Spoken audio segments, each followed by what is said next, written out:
Pasukan 3 Matra TNI Kepung Markas OPM Paniai, Jagal Mayor Osya terjebak, jubir KKB sentil Jokowi.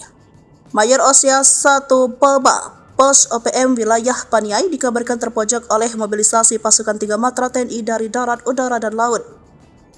Gerakan pasukan TNI yang tergabung dalam Habima ini melibatkan operasi intelijen Kopassus yang mampu melakukan operasi kilat secara cepat. Mayor Osya menjadi sosok paling diburu tim intelijen Kopassus yang tergabung dalam Korps Habima. Dia merupakan komandan operasi TPNPB Kodam Kegepa Nipauda Paniai. Mayor Osya 1 Boba merupakan otak utama penembakan dan terambil Aradit Letda Anumerta Octaviano Sokolri.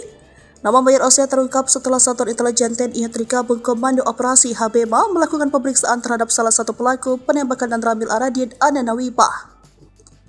Ananawipah merupakan anggota organisasi Papua Merdeka kelompok Osya 1 Boba, ujar penerangan Korps Habima Letkol Yogi Nugroho dalam keterangan tertulis Selasa 14 Mei 2024.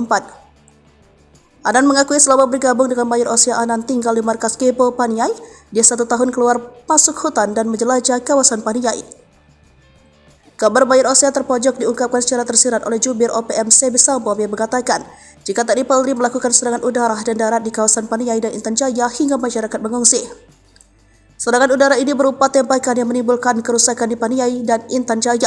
Zona Paniai dan Intan Jaya kini menjadi zona perang. TNI sudah mengerahkan helikopter pada 4 hingga 5 Mei. Maka itu dia meminta Presiden Jokowi bertanggung jawab atas serangan ini karena tidak menggunakan hukum humaniter internasional. Kapten Kogab Wilhan 3 Kolonel Gusti Nyoman Suryastawa enggan menanggapi tudingan TPNPB OPM. Menurutnya Papua sudah aman dari TNI Polri bekerja keras melakukan pengamanan.